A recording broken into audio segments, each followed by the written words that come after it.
오늘 말씀의 제목은 세상과 다른 길, 거룩한 동행이라는 제목으로 함께 생각을 해보고자 합니다. 성탄을 기다리는 대림절의 은혜가 여러분의 심령 가운데 더욱 풍성히 임하는 오늘 하루 되시기를 축복합니다.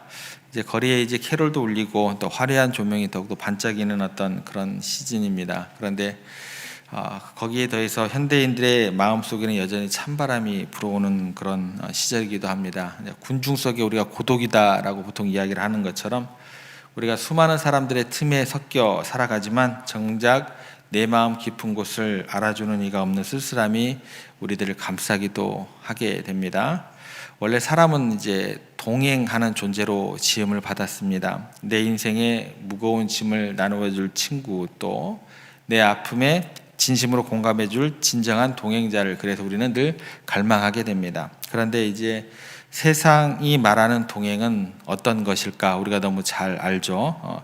냉정하게 말하면 그것은 이제 동행이라고 하지 않고 거래에 가깝게 됩니다. 나에게 이익을 줄 때에 같이 걷게 되는 모습을 보게 되고, 그러다 보니까 이제 내가 가진 힘이 사라지고 돈이 사라지면 그 많은 친구들도 이제 썰물처럼 빠져나가게 됩니다. 이것이 세상의 현실입니다. 그런데 우리가 오늘 읽은 본문은 전혀 다른 차원의 동행을, 이제 세상이 흉내낼 수 없는 거룩한 동행을 우리에게 보여주게 됩니다. 시편 25편의 기자는 인생의 그 공고함과 고립 속에서 사람이 아닌 하나님과의 동행을 지금 간절히 구하고 있는 그런 시를 지금 우리 가운데 보여주고 있습니다. 6절 말씀을 보시면 이제 시인이 다급한 목소리로 하나님을 이제 부르게 됩니다. 여호와여, 주의 긍휼하심과 인자하심이 영원부터 있었사오니 주여 이것들을 기억하옵소서. 여기서 이제 시인이 하나님께 자신을 기억해 달라고 이제 호소를 하는 그런 구절이죠. 그래서 이어지는 7절에 보면 이 요청의 내용이 아주 특별합니다. 그 내용이 뭐라고 기록되어 있냐면, 여호와여, 내 젊은 시절의 죄와 허물을 기억하지 마시고, 좀 뒤로 가면 주께서 나를 기억하시되. 쉽게 설명하면 이제 이런 기도입니다. 하나님, 제가 저지른 잘못을 싹 다 잊어주세요. 제 젊은 날의 방황과 실수도 다 기억하지 말아주세요. 그런데 저라는 존재는 꼭 기억해 주셔야 됩니다. 절대로 저를 모른 척 하시면 안 됩니다. 이런 기도죠. 이 기도를 들을 때 이제 여러분의 그 느낌, 또 마음은 어떤 생각이 드세요? 좀 염치 없는 기도는 아닐까, 이제 그런 생각을 하게 됩니다. 잘못은 싹 숨기고 지워주고 사랑만 저에게 주셔야 됩니다. 이렇게 좀 떼쓰는 것처럼 보이게 되는 기도입니다. 그런데 여러분, 이게 이제 시인이 지금 뻔뻔하다라고 이제 우리가 생각되지만 지금 그 내용이 깔려 있다라고 생각하기가 어려워요. 이걸 이제 어떤 식으로 바라보시면 좋냐면, 하나님의 성품과 그 마음을 붙들고 씨름하는 것으로 이해를 하시면 좋습니다. 그러니까 단순히 기억을 지워주세요, 이게 아닙니다. 나를 대하시는 기준을 바꾸어 달라는 그런 호소가 되는 기도문이 되는 겁니다. 하나님, 제 인생의 성적표를 기준으로 저를 기억하지 말아주세요. 제가 살아왔던 그 발걸음 행위를 보면서 저를 평가하지 말아주세요. 만약 제가 살아왔던 발걸음대로, 제 행위대로 저를 대하신다면 제가 어찌 감히 하나님과 동행할 수 있겠습니까? 동행할 수 없는 죄인에 불과합니다. 그러니 제발 하나님, 이제부터 다른 눈으로 저를 좀 바라봐 주세요. 그 바라보심의 그 눈은 어떤 거냐면 주님의 인자하심의 눈으로 저를 바라봐 주세요. 나의 자격이 아니라 주님의 성품에 기대어 저를 받아주시옵소서, 이런 기도로 이해를 하셔야 된다라는 거예요. 그래서 여기에서 이제 시인이 붙들고 있는 단어, 인자하심, 이제 히브리어로 여러분들 많이 들어보셨을 만한 단어예요. 헤세드라는 단어인데, 이 단어는 구약 성경 전체를 관통하는 어떤 핵심이 되는 겁니다. 왜 그럴까요? 예수님 오시기 전이기 때문에 그래요. 그러면 인자라는 단어는 누구를 통해서 완벽하게 실현이 될까요? 예수님을 통해서 완전하게 시작이 되는 거예요. 그러니까 구약 성경 전체를 관통할 수 있는 이 단어, 인자하심. 그러니까 이 인자하심이라는 단어는요, 단순히 뭐랄까요, 우리가 생각하는 그 느낌대로 친절함이 아니에요. 약속하신 것을 끝까지 지키시는 사랑, 뭐 이 정도로까지 넓게 좀 해석을 하셔야 된다라는 거예요. 자기 백성을 절대 포기하지 않고 책임지시는 하나님의 어쩌면 고집스러운 사랑이다라고 생각을 하셔야 됩니다. 그래서 이스라엘 백성들이 이집트를 이제 탈출할 때를 보시면 그들은 자격이 없는 노예였습니다. 불평이 많은 오합지졸에 불과했습니다. 하지만 하나님은 그들의 자격을 따지지 않으셨습니다. 하나님의 인자하심이 그들과 동행했기 때문에 홍해가 갈라졌고 광야에 식탁이 차려지게 되었다라는 겁니다. 이것이 이제 크리스마스 신비로 연결이 되는 거죠. 하나님께서 인간의 몸을 입으시고 이 땅에 오신 사건, 그리고 하나님께서 우리의 죄의 모든 목록을 찢어버리시고 오직 사랑의 눈으로 우리를 바라보시며 영원히 동행하시겠다는 선언이 뭐가 되는 거예요? 이게 크리스마스의 기적, 이게 신비가 되는 겁니다. 올 한 해 여러분들 후회되는 일이 있으실 거예요. 그런데 주님께서 오늘 뭐라고 얘기하시는 거예요? 괜찮아. 괜찮습니다, 여러분. 주님께서 여러분의 실수보다 크신 뭘로? 헤세드, 인자하심으로 지금 이 순간 여러분들과 함께 걷기를 원하고 계신다라는 것 기억하시기를 부탁을 드립니다. 그렇다고 했을 때 하나님께서는 그러면 이런 생각이 들어요. 자격이 없잖아요. 자격이 없는 우리와 어떻게 동행을 하신다는 이야기일까? 단순히 괜찮아 라고 덮어두시기만 하는 분이실까? 그렇지는 않습니다. 우리를 변화시키십니다. 그 내용이 이제 8절 말씀에 가면 이렇게 나오게 됩니다. 여호와는 선하시고 정직하시니 그러므로 그의 도로 죄인들을 교훈하시리로다. 정직하신 분이세요. 그러니까 올곧지 못한 것을 어떻게 돼요? 그냥 그대로 두실 수가 없는 분이세요. 선하시면 정직하고 거룩한 분. 그런데 그분이 누구를 가르치시느냐? 의인들을 가르치시지 않고 죄인들을 가르치신다라는 것입니다. 그런데 이제 세상의 학교를 보면 어때요? 인류 대학원 공부 잘하는 학생들만 뽑아요. 절대 공부 못하는 학생 못 들어가요. 세상의 기업은 어떻게 돼요? 이미 준비된 인재와 동행하려고 합니다. 가능성 없는 사람들은 다 탈락 다 떨어지는 거예요. 이게 이제 세상에 이제 뽑는 방법이죠. 동행하는 방법이에요. 그러나 하나님의 학교는 다릅니다. 입학 자격이 뭐예요? 죄인입니다. 죄인. 길을 잃은 사람, 실패한 사람, 인생이 어려움을 겪는 사람을 부르시고 그들에게 생명의 길을 가르쳐 주신다라는 거예요. 그리고 이 주님의 학교에서 배우기 위해 주님과 동행하기 위해서 우리에게 필요한 태도가 딱 하나가 있습니다. 그 태도가 뭐냐면 9절에 나오는데요. 그게 뭐냐면 온유한 자를 정의로 지도하시며 온유한 자에게 그의 도를 가르치시리로다. 그 태도가 뭐예요? 온유입니다. 온유함 딱 이거 하나예요. 성경이 말하는 온유함은요, 단순히 뭐 성격이 착하다, 부드럽다 이게 아닙니다. 내 고집을 꺾고 듣는 마음을 뭐라고 얘기해요? 이걸 온유함이다라고 이야기를 합니다. 뭐 따뜻하다, 미소 짓는다 이거 아니에요? 그렇게 되면 답이 안 나와요. 마치 고집센 야생마가 주인을 만나 길들여지면 어떻게 돼요? 주인이 고삐를 당기는 대로 순종하듯이 하나님 내 생각에는 이 길이 맞는 것 같은데요? 그렇게 하지만 주님이 아니라고 하시면 거기서 어떻게 돼요? 고삐를 딱 잡아당기면 멈출 수 있는 것, 이걸 뭐라고 얘기를 해요? 이게 온유함이다. 이게 이렇게 고백하는 태도를 온유함이다 라고 이야기를 하는 거예요. 그런데 가만히 이제 보세요. 이제 세상에 힘 있는 사람들을 보세요. 힘 있는 사람들을 보시면 그들은 절대 온유하지 않습니다. 그들이 스스로 법이라고 생각하고 스스로 자신들이 길이라고 생각하기 때문에 그들은 온유할 수가 없어요. 이스라엘을 억압했던 바로를 한번 생각해 보시기 바랍니다. 그들은 백성들에게 뭐예요? 이래 계속 뭐예요? 노동의 어떤 생산성만 요구했지 백성들의 아픔과 절대로 동행하지 않았습니다. 그의 마음은 그래서 강팍하게 되었다라고 기록이 되어 있어요. 절대 온유할 수가 없다라는 거예요. 예수님을 심판했던 빌라도도 한번 생각해 볼까요? 그가 진리가 무엇이냐고 물었습니다. 굉장히 중요한 질문이죠. 그런데 이제 정작 진리이신 예수님의 말씀은 어떻게 돼요? 듣지 않았어요. 온유하지 않았어요. 자신의 정치적인 안위를 지키기 위해서 가장 고귀한 분과의 그 동행할 수 있는 어떤 그 손길을 어떻게 해요? 뿌리치고, 그리고 어떻게 돼요? 그 손길을 뿌리치고 나서 손을 씻었어요. 우리 사회도 비슷합니다. 자기 주장만 가득해요.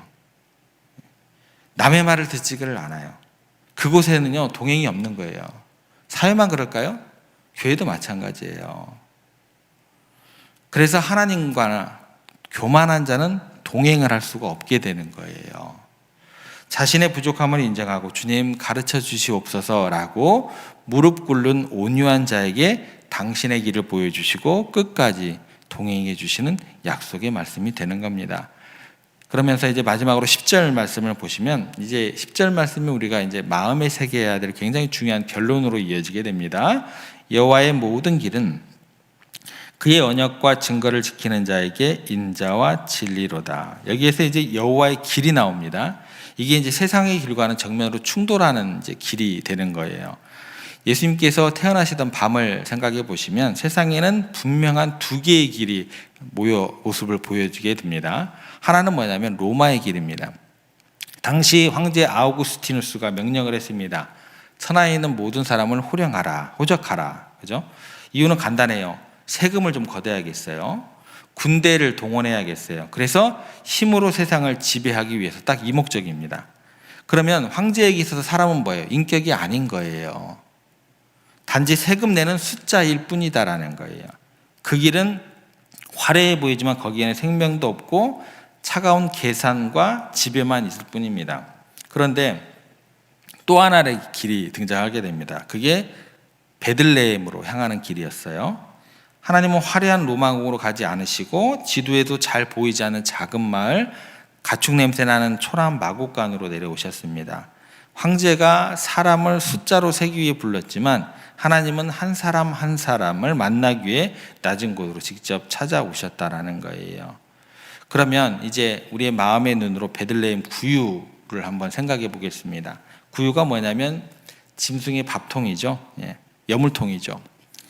도대체 왜 만왕이 왕이신 분이 짐승의 밥통에 누워 계셔야 했을까? 여기에 10절이 말하는 인자와 진리의 비밀이 이제 숨겨져 있습니다. 하나님의 인자는 무엇일까요? 우리를 지배하거나 뭔가를 힘들게 하고 우리의 것을 뭔가를 빼앗으러 온 것이 아니라 배고픈 우리 영혼을 먹이기 위해서 자신의 생명의 밥으로 우리에게 주시기 위해 오셨다라는 거예요. 로마 황제는 백성들의 밥을 빼앗아 세금을 걷지만 예수님께서는 친히 밥통에 누우시고 당신의 몸을 우리에게 내어주셨다. 이보다 더 큰 사랑, 이보다 더 큰 인자가 어디 있겠냐라는 이야기가 되는 겁니다. 또 하나, 하나님의 진리가 무엇일까요? 수천 년 전부터 이제 선지자들을 통해서 주신 약속, 내가 너희를 구원하리라 하신 그 말씀을 기어이 집요하게 지키시는 그 신실함이죠. 진리는 여러분들요, 상황에 따라서 시대에 따라서 흔들림이 없어야 되는 거예요. 그리고 그 약속대로 가장 낮고 천한 자리까지 내려와서라도 약속을 지키시는 그 하나님의 고집, 그것이 뭐가 되는 거예요? 진리가 되는 겁니다. 그러므로 베들레헴의 구유는요, 그냥 단순한 구유가 아닙니다. 우리를 살리려는 하나님의 뜨거운 사랑, 뭐가 거기에 들어가 있다고요? 인자와 약속을 지키시는 하나님의 빈틈없는 신실함, 뭐예요? 흔들리지 않는 진리가 가장 완벽하게 만나게 되는 거룩한 장소가 되는 겁니다.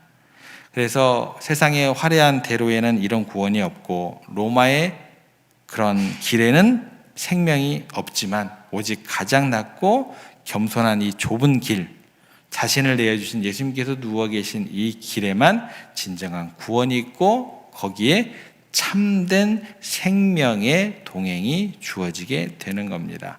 그렇다고 했을 때 이제 우리가 선택을 해야 돼요. 우리가 이 세상을 살지만 세상과는 다른 방식으로 주님과 동행할 수 있어야 된다는 거예요. 로마의 방식은 사람을 뭘로 본다고요?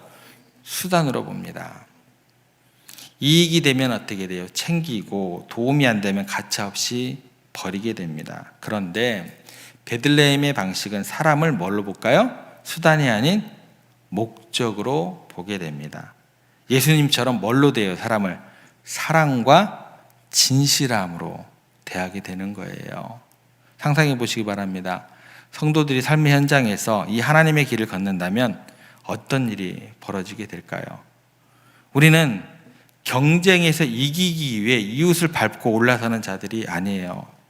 요즘에 쿠팡 사태를 보게 되면 녹취록이 공개되는 거 보면 굉장히 뭐라 그럴까요? 이게 정말 사업들을 하는 사람들의 마인드일까? 혀를 내둘릴 정도로 그런 이야기들을 하게 되더라고요.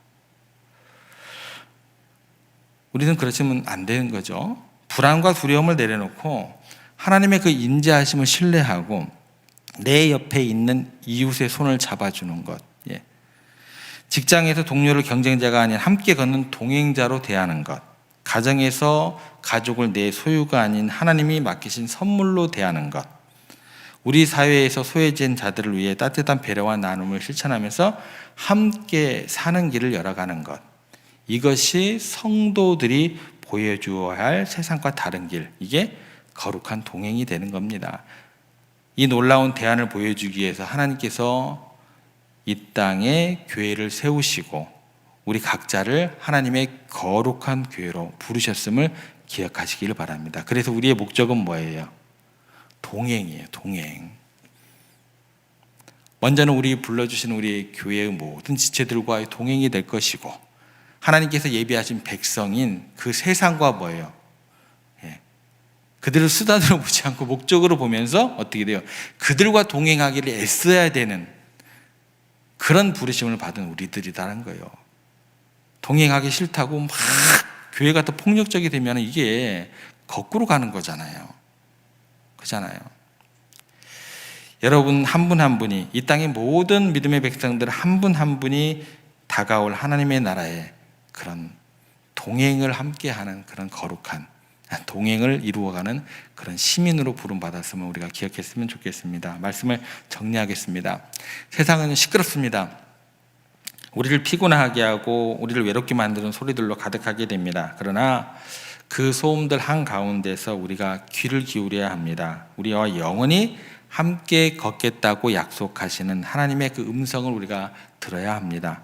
그래서 대림절은요, 그 음성을 듣고 그 약속을 붙잡는 시간이 되어야 한다는 거예요. 세상에 힘 있는 자들은 줄 수 없는 그 따뜻한 동행을 아기 예수님께서 우리에게 가지고 오셨다라는 것, 오늘 말씀을 다시 한번 꼭 기억했으면 좋겠습니다. 첫 번째, 하나님은 우리의 자격이 아니라 당신의 인자하심을 근거로 우리와 동행하시는 분임을 기억하시고, 두 번째, 하나님께서는 교만한 자가 아니라 배우려고 하는 온유한 자에게 그 길을 보여주시고 가르쳐 주신다라는 것. 세 번째, 우리는 세상의 힘의 논리가 아니라 자신을 내어주신 베들레헴의 길을 걸어감을 위해서 부르심을 받았다라는 것. 여기까지입니다. 우리가 주저하지 않았으면 좋겠습니다. 세상의 계산이 아니라 하나님의 뜨거운 사랑이 있는 곳, 그 거룩한 동행에 우리의 삶을 온전히 맡기게 되는 그런 복된 하루 되시기를, 또 남은 인생의 모든 여정 되시기를, 그렇게 세종의 모든 가족들 되시기를 주님의 이름으로 축복합니다.